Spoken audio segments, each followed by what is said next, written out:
Dylan, a singer-songwriter, had always been an outsider in the music industry, struggling to make ends meet.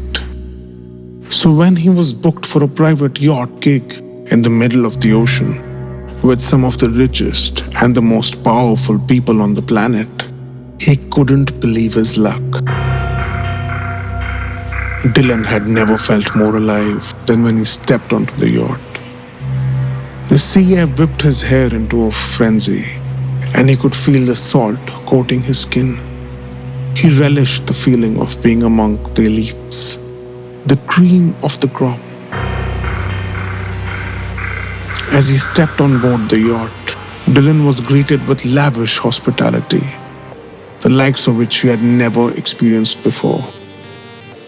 He was treated like a king, and the hosts, some of the most prominent billionaires and industry moguls, seemed to value his presence on the boat.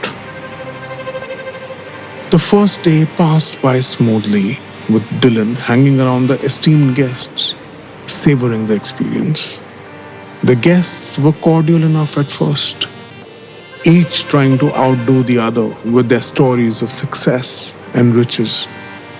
But as the night wore on, the air grew thicker and the atmosphere became oppressive. It was as if they were all waiting for something to happen. And then it did.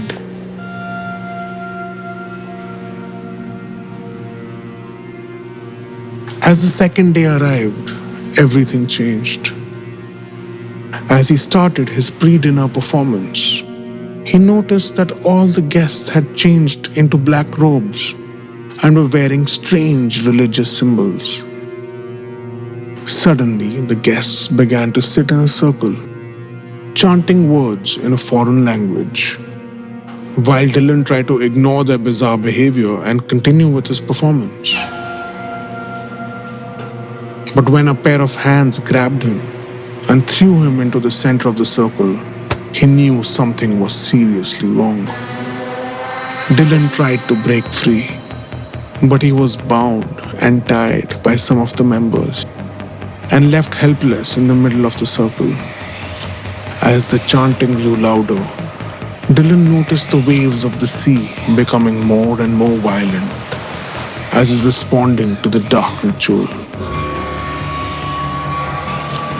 And then, in the distance, a massive creature began to emerge from the sea, its shape indistinct and horrifying. The members of the circle around him started bowing, as if in a sort of prayer. In a fleeting moment of clarity, Dylan realized that this massive unearthly creature was a god. The god responsible for their unimaginable success and fame, and he was the sacrifice. The creature's massive hand swept down, and before he knew it, Dylan was lifted up into the air, floating above the ocean. The creature was going to eat him alive, and Dylan could do nothing to stop it. The last thing he saw were the glistening teeth of the godlike sea monster before it swallowed him whole, leaving nothing behind but a haunting memory of his final moments on the yacht.